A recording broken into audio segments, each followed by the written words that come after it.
Welcome back to icons of India. 38 വർഷങ്ങൾക്ക് മുമ്പ് നമ്മുടെ കൊച്ചു കേരളത്തിലെ ചങ്ങനാശ്ശേരിയിൽ നിന്ന് മുംബൈ മഹാനഗരത്തിൽ എത്തി. ഇന്ന് വിൻടെക്സ് എന്ന മഹാപ്രസ്ഥാനത്തിൻ്റെ അധിപനായി മാറിയ ജോസഫ് ജോൺ സാറാണ് ഇന്ന് നമ്മോടൊപ്പം അതിഥിയായി എത്തിയിട്ടുള്ളത്.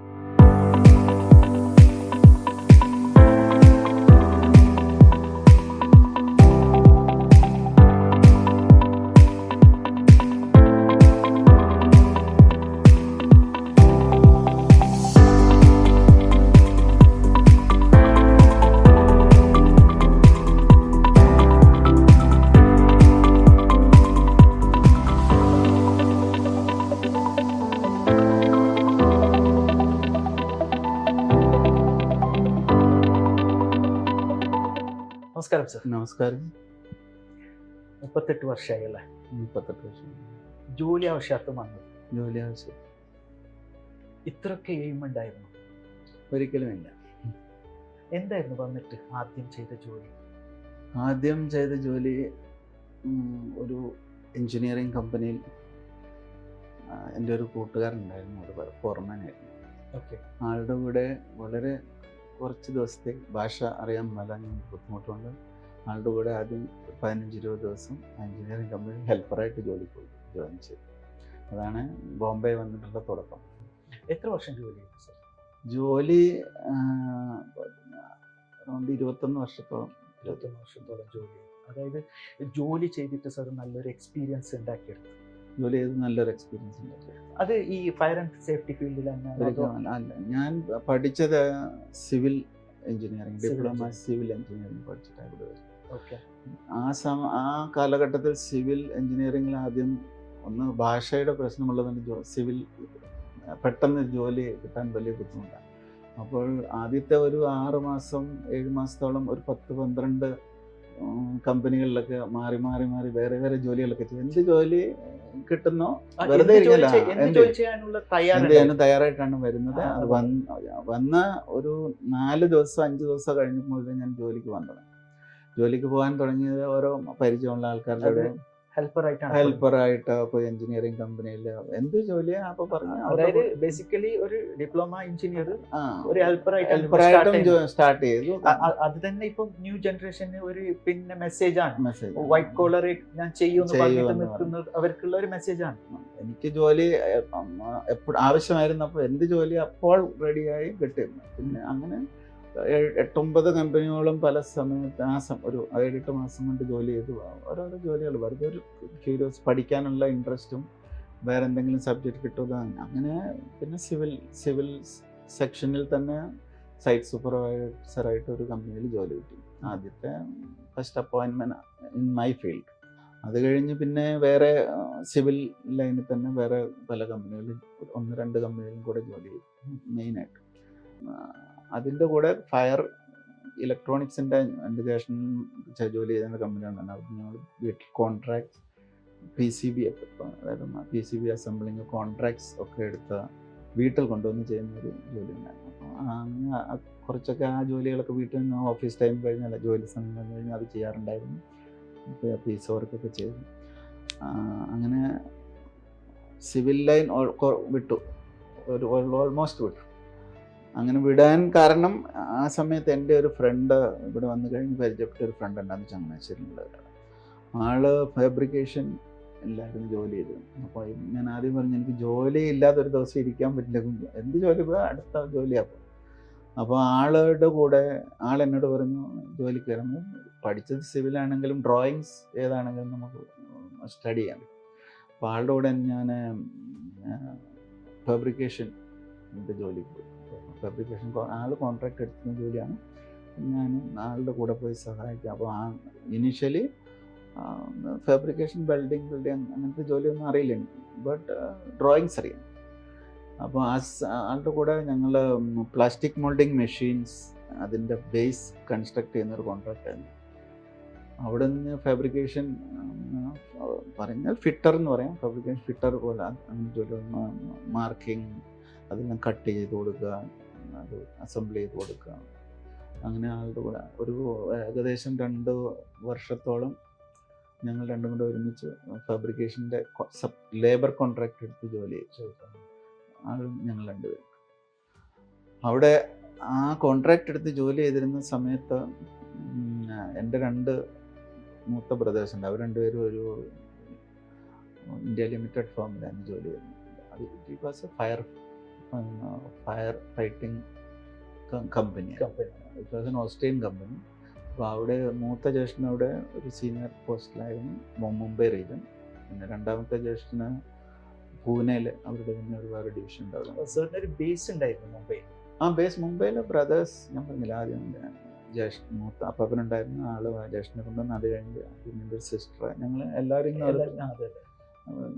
വരുമായിരുന്നു. അപ്പോൾ ആ സമയത്ത് പിന്നെ അവിടെ ജോയിൻ ആ കമ്പനിയിൽ ഒരു വേക്കൻസി വന്നു ഫയർ ഫൈറ്റിങ്ങിൻ്റെ. ബട്ട് അത് ഡൽഹി റീജിയനിലായിരുന്നു ജോലി, ഡൽഹി. അപ്പോൾ അവിടെ വേക്കൻസി വന്ന സമയത്ത് ഈ ഫാബ്രിക്കേഷൻ ബാക്ക്ഗ്രൗണ്ട് ഉണ്ടായിരുന്നു.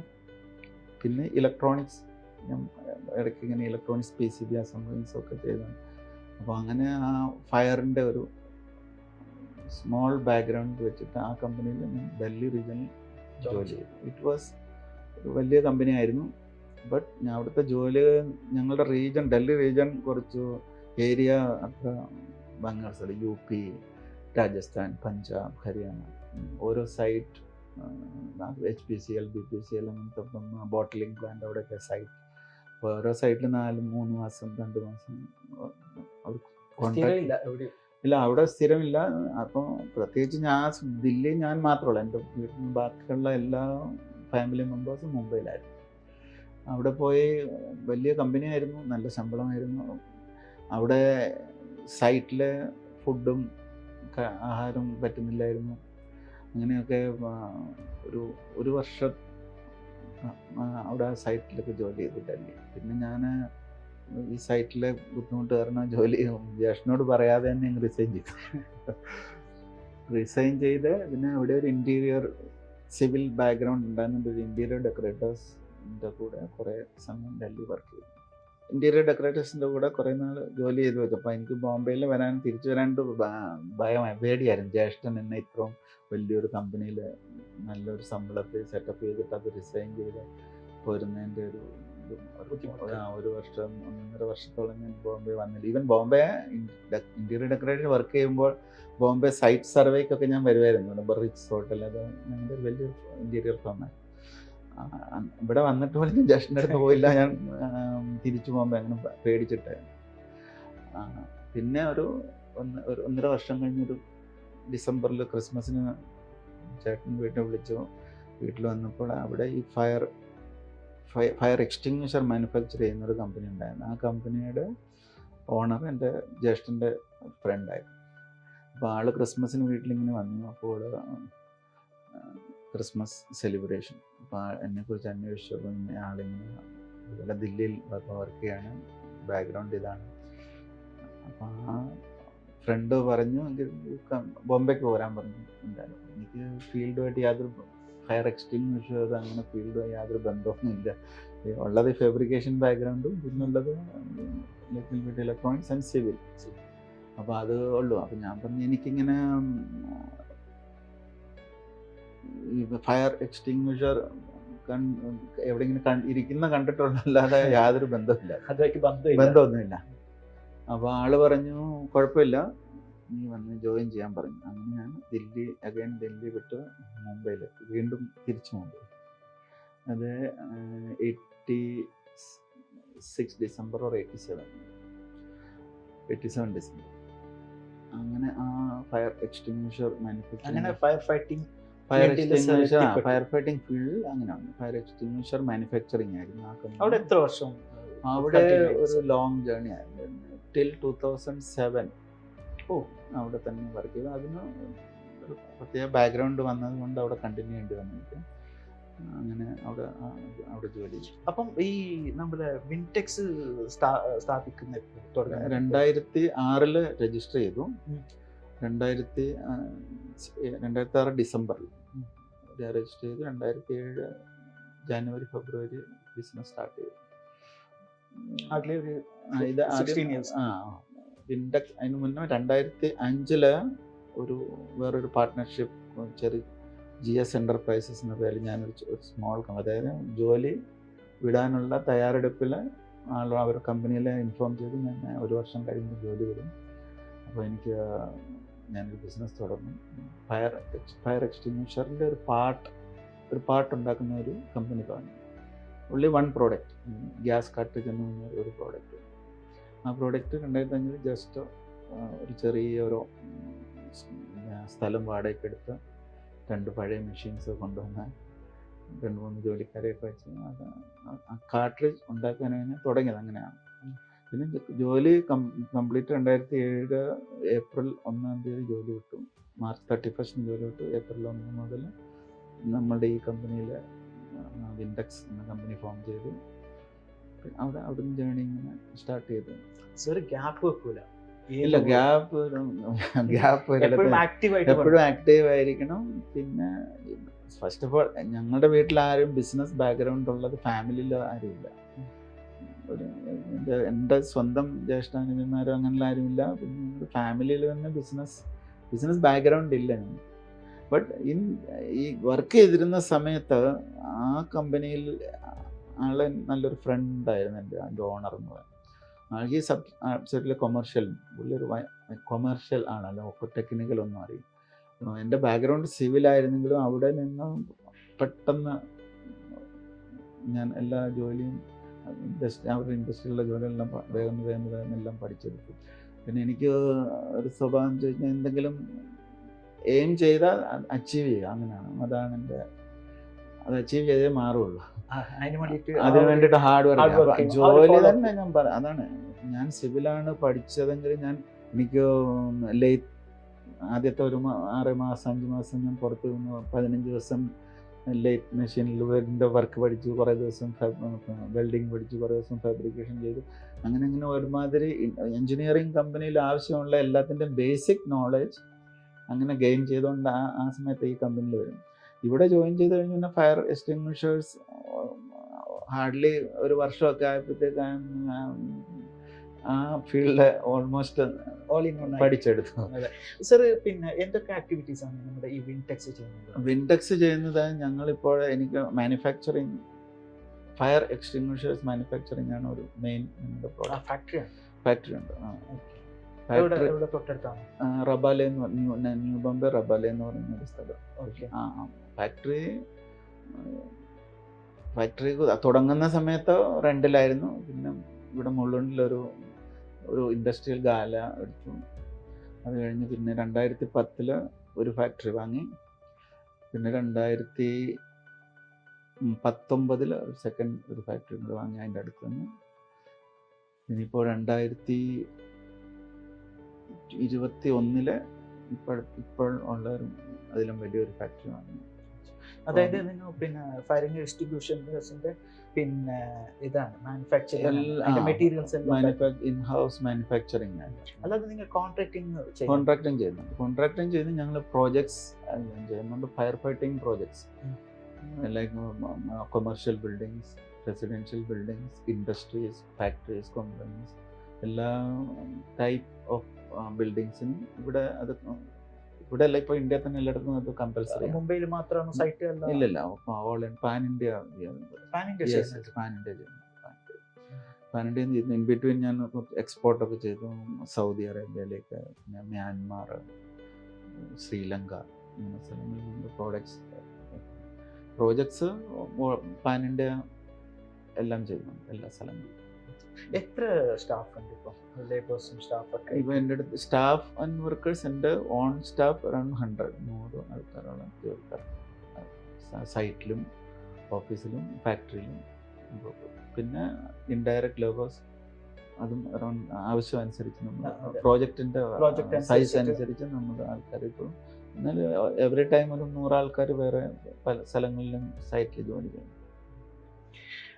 സർ, പിന്നെ ഇപ്പം ബിസിനസ് വളരെ ചെറുപ്പത്തിൽ തന്നെ സ്റ്റഡീസ് കഴിഞ്ഞ് ഉടനെ വന്നു. 20 ജസ്റ്റ് കംപ്ലീറ്റ് 20 years. അതിനുശേഷം പിന്നെ ബിസിനസ് രംഗത്തേക്ക് കടന്നു വന്നു.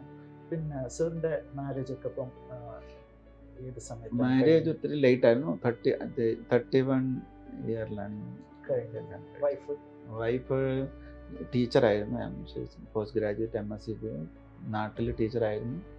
പിന്നെ ഇവിടെ എൻ്റെ കൂടെ വന്ന് ജോലി റിസൈൻ ചെയ്തു. ഇവിടെ മോനെ നോക്കേണ്ടതുകൊണ്ട് പിന്നെ ജോലി കുറേ നാൾ വിട്ടില്ല. പിന്നെ ഒരു 5 വയസ്സ് സ്കൂളിലൊക്കെ വന്നു വീണ്ടും ടീച്ചിങ് പ്രൊഫഷനിൽ പോയി. മോൻ പഠിച്ച സ്കൂളിൽ തന്നെ ടീച്ചറായിരുന്നു കുറേ നാൾ.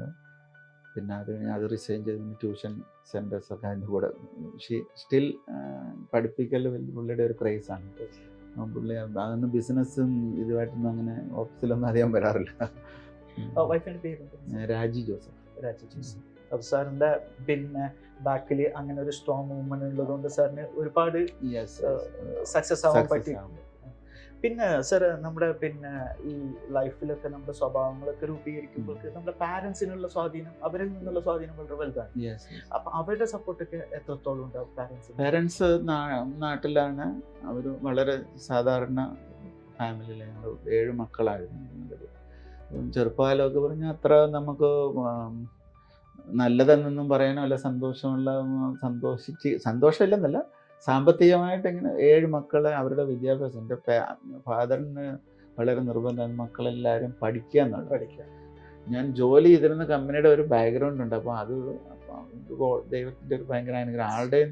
ആളെനിക്ക് ഒത്തിരി ഞാൻ ഈ ബിസിനസ് പഠിച്ചു. ഈ വാസ് ഗുജറാത്തി. ഇപ്പം ബേസിക്കലി നമുക്ക് ബിസിനസ്സുമായിട്ട് യാതൊരു ബന്ധമില്ല. ആൾ ഗുജറാത്തിയാണ്, അപ്പോൾ പക്ക ബിസിനസ്. അപ്പോൾ he was my best friend actually. Owner എന്നല്ല, എല്ലാ ബിസിനസ്സിലും എന്നെ കൂടെ കൊണ്ടാണ് സമയത്ത്. എന്ത് ഡീലാണേലും മീറ്റിങ്സ് ആണേലും അതിനെല്ലാം കൊണ്ടുപോകും. അപ്പോൾ ഒരു ആളെൻ്റെ കൂടെ ഒരു 5 വർഷം ഉള്ളായിരുന്നു. 19 വർഷം 5 വർഷമാണ്. ആളും ഒരു ആക്സിഡൻറ്റ് മരിച്ചു പോയി. അപ്പോൾ ആൾ മരിച്ചു പോയി കഴിഞ്ഞാൽ ആളുടെ മോന് വളരെ ചെറിയൊരു മോനായിരുന്നു. അവന് 4ാം ക്ലാസ്സിൽ പഠിക്കുമ്പോഴാണ്. പിന്നെ അതാ ഞാൻ പറഞ്ഞ 19 വർഷം ഞാൻ ആ കമ്പനിയിൽ ഫിൽഡപ്പ്. അന്ന് മുതൽ ഈ ആളെ പഠിച്ച് എൻജിനീയറായി 1 വർഷം ട്രെയിനിങ് കൊടുക്കുന്നവരെ ഐ സ്റ്റേഡ്. അവന് പിന്നെ 4th സ്റ്റാൻഡേർഡ് അവന് പഠിച്ച് ഗ്രാജുവേഷൻ കഴിഞ്ഞിട്ട് എഞ്ചിനീയറിംഗ് കഴിഞ്ഞിട്ട് 1.5 ഇയർ ട്രെയിനിങ് കൊടുത്ത് കഴിഞ്ഞിട്ട് അവന് ടേക്ക് ഓഫ് ചെയ്യുന്ന അവനെ ഹാൻഡ് ഓവർ ചെയ്തിട്ട് സർ മാറി. Great sir. ബട്ട് ഇപ്പോഴും ഞങ്ങൾ നല്ല റിലേഷനാണ്. അവർ ആ കമ്പനിയായിട്ട് ഞാൻ ഡീൽ ചെയ്യുന്നുണ്ട്, അവരും ചെയ്യുന്നുണ്ട്. അപ്പം ഞാൻ ആ ട്രെയിനിങ് കഴിഞ്ഞ് 2nd ഇയർ ആയപ്പോൾ ഞാൻ പറഞ്ഞു ഞാൻ ജോലി വിട്ടിട്ട് എവിടെയെങ്കിലും പോരും. അപ്പോൾ അത്രയും വർഷത്തെ എൻ്റെ സർവീസിനകത്ത് എൻ്റെ ഏണിംഗ് എന്ന് പറഞ്ഞാൽ ഒരു 1 ബെഡ്റൂം കിച്ചൺ വീട് ആകെപ്പെടെ ഉണ്ടായിരുന്നു. അതിന് ലോൺ, അതിനകത്തും കുറച്ച് ലോൺ ബാക്കിയുണ്ടായിരുന്നു. അതായത് 19 years ഓഫ് സർവീസ് ചെയ്തിട്ട് ആ കമ്പനിക്ക് വേണ്ടിയിട്ടാണ് മുഴുവൻ ചെയ്തത്. Everything was done by me. അത് കമ്പനി നടത്തിക്കും, പർച്ചേസ്, സെയിൽസ്, ഓർഡേഴ്സ്. അപ്പോൾ അയാളുടെ എൻ്റെ ആളും പോയി മരിക്കുമ്പം hardly 1 crore, 1.5 crore, 2 crore turn ഓവറുള്ള കമ്പനിയായിരുന്നു. പക്ഷേ അത് ഞാൻ മോന് ഹാൻഡ് ഓവർ ചെയ്യുമ്പം it was getting around 15 crores turn ഓവറുള്ളൊരു കമ്പനിയാക്കി. സെറ്റ് ബിസിനസ് ലൈക്ക് നല്ല നല്ല കസ്റ്റമേഴ്സൊക്കെ വെച്ച് എല്ലാവർക്കും കൂട്ടിയിട്ട് കൊടുത്തിട്ടാണ് ഞാൻ വന്ന് എൻ്റെ ബിസിനസ് തുടങ്ങുന്നത്. മക്കളെ കുറിച്ച് പറഞ്ഞിട്ട് എത്ര മക്കളാണ്? ഒരു മകനേ ഉള്ളൂ. ഒരു മകനാണ്. പേര്? ഗ്ലാഡിൻ. പഠിക്കാണോ? പഠിക്കല്ല, ഇപ്പം എൻ്റെ കൂടെ ജോലിയിൽ ജോയിൻ ചെയ്തു. ഇവിടെ ജോയിൻ ചെയ്തു. എഡ്യൂക്കേഷൻ കഴിഞ്ഞു. Is mechanical engineer. ഓക്കെ. ബോംബെയിലാണ് മെക്കാനിക്കൽ എഞ്ചിനീയറിംഗ് ചെയ്തത്. ഓക്കെ. കഴിഞ്ഞ ഹയർ സ്റ്റഡീസ് UK പോയി. Fire and safety, structural and fire എഞ്ചിനീയറിംഗിൽ മാസ്റ്റേഴ്സ് ചെയ്തു. സാറിൻ്റെ അതേ ഫീൽഡ്. നമ്മുടെ ജോസഫ് ജോൺ സാറിൻ്റെ മകൻ, smart, young and energetic Gladin recently വിൻടെക്സിൽ ജോയിൻ ചെയ്തതാണ്. അദ്ദേഹത്തിൻ്റെ വിൻടെക്സിനെ പറ്റി, ഫാദറിനെ പറ്റി എന്താണ് പറയാനുള്ളതെന്ന് നമുക്ക് അദ്ദേഹത്തോട് ചോദിക്കാം. നമസ്കാരം. എത്രയായി ഇപ്പോൾ ജോയിൻ ചെയ്തിട്ട് ഇവിടെ? ഞാനിപ്പം ജോയിൻ ചെയ്തിട്ട് ഒരു 3 മാസമായിട്ടുള്ളൂ. 3 മാസം. ഇത്രയും വലിയൊരു പ്രസ്ഥാനം, ഒരു മഹാപ്രസ്ഥാനം, ഒരു മഹാനഗരത്തിൽ ഫാദറിനെ പറ്റിയിട്ട് എന്ത് തോന്നുന്നു? ഫാദർ ഒത്തിരി ഞാൻ ചെറുപ്പം തൊട്ട് കാണുന്നതാണ്, കഷ്ടപ്പെട്ട് ഉണ്ടാക്കിയതാണ്. തുടങ്ങിയപ്പം ഒരു ചെറിയ സ്ഥാപനമായിരുന്നു. ഇപ്പം 17-18 വർഷങ്ങളിൽ ഒത്തിരി ഗ്രോ ചെയ്തിട്ടുണ്ട് എന്നെ. അപ്പോൾ അത് ആ ജേർണി ഞാൻ ഫാദറിൻ്റെ കൂടെ കണ്ടിട്ടുണ്ട്. ചെറുപ്പത്തിൽ ഇത്രയും മനസ്സിലാകത്തില്ലായിരുന്നു. പക്ഷെ ഇപ്പം കൂടെ ജോലി ചെയ്ത് തുടങ്ങുമ്പോൾ അതിൻ്റെ ഡിഫിക്കൽട്ടീസ് പതിയെ അറിയാൻ തുടങ്ങുന്നുണ്ട്. ഫാദർ ഇപ്പം ചെറുപ്പം തൊട്ടേ കാണുന്നുണ്ടെന്ന് പറഞ്ഞല്ലോ. എങ്ങനെയാണ് ഇത്രയും മഹാപ്രസ്ഥാനം സ്ഥാപിക്കാൻ അദ്ദേഹത്തിൻ്റെ ഈ സക്സസ്ഫുൾ ലൈഫ് കാണുമ്പോൾ ഗ്ലാഡിന് എന്ത് തോന്നുന്നു? ഐ മീൻ ഫാദറിനെ ഇൻസ്പയർ ചെയ്തിട്ട് എങ്ങനെ തോന്നുന്നുണ്ട്? ഫാദറിൻ്റെ ഹാർഡ് വർക്ക് അത് ഞാനായിട്ട് എൻ്റെ സൈഡിൽ എങ്ങനെ അത് ചെയ്യാൻ പറ്റുക എന്നൊരു വലിയ എനിക്ക് തന്നെ കൺഫ്യൂഷനാണ്.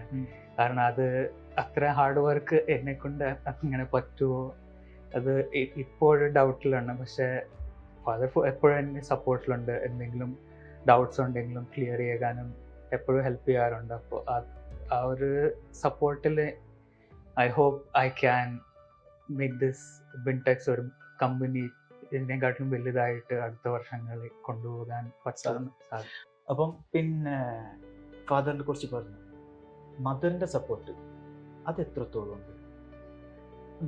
അമ്മ പപ്പയുടെ കൂടെ തുടങ്ങിയപ്പോൾ തൊട്ട് ഫുൾ സപ്പോർട്ടിലാണ്. അമ്മ ടീച്ചറായിരുന്നു. അപ്പോൾ മമ്മി ബിസിനസ് തുടങ്ങിയപ്പോൾ തൊട്ടേ പപ്പ ഫുൾ ഇൻവെസ്റ്റഡ് ആണ് ബിസിനസ്സിനകത്ത്.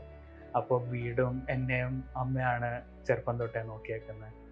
അതിൻ്റെ ഇടയ്ക്കും അമ്മയ്ക്ക് പറ്റുന്ന പോലെ ബിസിനസ്സിൽ പറ്റാവുന്ന കാര്യങ്ങളൊക്കെ പപ്പ ഹെൽപ്പ് ചെയ്യുമായിരുന്നു.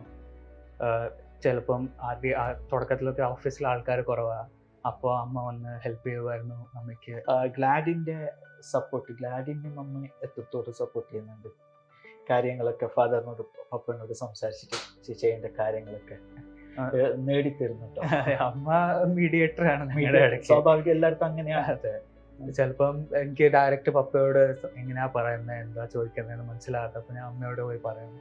അപ്പോൾ അമ്മ ഇങ്ങനെ പറഞ്ഞാൽ പപ്പയ്ക്ക് മനസ്സിലാവും. അല്ലെങ്കിൽ ഞങ്ങൾ വീട്ടിലിരിക്കുമ്പോൾ ഇടയ്ക്ക് ടോപ്പിക്ക് വല്ലതും വന്നാൽ അമ്മ ഇടയ്ക്ക് ഡിസ്കഷന് ഇങ്ങനെ ചെയ്യാം അങ്ങനെ ചെയ്യാം, ഇത് പറയുന്നത് പപ്പ പറയുന്നത് ശരിയാ, ഞാൻ പറയുന്നത് ശരിയാ. അപ്പോൾ രണ്ടുപേരെ ഒരു കണക്ട് ചെയ്ത് കൊണ്ടുവരുന്ന മമ്മിയാണ് എൻ്റെ ഇടയ്ക്ക് ഒരു മീഡിയേറ്റർ ആയിട്ട്. അതെ, അത് സ്വാഭാവികമായിട്ട് എല്ലായിടത്തും കാണുന്ന ഇതാണ്. നമുക്ക് ചിലപ്പം പോക്കറ്റ് മണിയൊക്കെ വേണ്ടി വരുമ്പോൾ സപ്പോർട്ട് ചെയ്യുന്നത് മമ്മിയായിരിക്കും. ഫാദർ ചോദിക്കും എന്താ കഴിഞ്ഞ പ്രാവശ്യം തന്നത് കഴിഞ്ഞു എന്നൊക്കെ, അല്ലെ? നോർമലി അതെ, ചെറുപ്പത്തിലും അങ്ങനെയായിരുന്നു. എവിടെയും എനിക്ക് പുറത്തു പോകണമെങ്കിൽ ഫ്രണ്ട്സിന്റെ കൂടെ ആദ്യം അമ്മയോടാണ് പറയുന്നത്. പിന്നെ അമ്മ പതിയെ പോയി പപ്പയോട് പറഞ്ഞ് സമ്മതം പെർമിഷൻ വാങ്ങിച്ചു. അതെ, ഓക്കെ. ഫാദറിനെ പറ്റി ആലോചിക്കുമ്പോൾ ഒരു പ്രൗഡ് തോന്നുന്നുണ്ടല്ലോ? ഡെഫിനറ്റ്ലി. കാരണം വളരെ ഏറ്റവും താഴത്തെ ലെവലിൽ നിന്ന് ജോലിക്കായിട്ടാണ് ഈ മഹാനഗരത്തിലെത്തിയത്. എന്നിട്ട് ഇവിടെ ഇത്രയും വലിയ ഈ പോഷ് ഏരിയയിൽ ഇത്രയും വലിയ ഒരു സെറ്റപ്പ്, അല്ലേ? നമ്മുടെ കൂട്ടത്തിൽ പലർക്കും പറ്റിയിട്ടില്ല, അല്ലേ? അതെ. അപ്പം ഇനിയും ഇതിനേക്കാളും മുമ്പോട്ട് കൊണ്ടുപോകാനും ഗ്ലാഡിന് കഴിയട്ടെ എന്ന് ആത്മാർത്ഥമായിട്ട് ആശംസിക്കുന്നു. പരിചയപ്പെടാനും നമ്മുടെ ജീവൻ ടിവിൻ്റെ പ്രേക്ഷകർക്ക് പരിചയപ്പെടുത്താനും കഴിഞ്ഞതിൽ വളരെയധികം സന്തോഷമുണ്ട്. Thank you so much. Thank you. സാറിൻ്റെ ലൈഫ് എന്ന് പറയുന്നത് പിന്നെ ഒരുപാട് പഠിക്കാനുള്ള ഒരു ലൈഫ് തന്നെയാണ്, അല്ല? സാറിൻ്റെ ആ ജേർണി, ബിസിനസ് ജേർണി എന്ന് പറയുന്നത് സാറ് പിന്നെ എങ്ങനെ സ്റ്റാർട്ട് ചെയ്തു, എങ്ങനെ ഇത്രത്തോളം സ്ട്രഗിൾ ചെയ്തു. പക്ഷെ സാറിന് ഒരു എയിം ഉണ്ടായിരുന്നു, അല്ല? ആ എയിമിൽ ഞാൻ എത്തും എന്നുള്ളൊരു കോൺഫിഡൻസ് ഉണ്ടായിരുന്നു. അതുകൊണ്ട് തന്നെ സാറിന് അവിടെ വരെ എത്താൻ പറ്റി.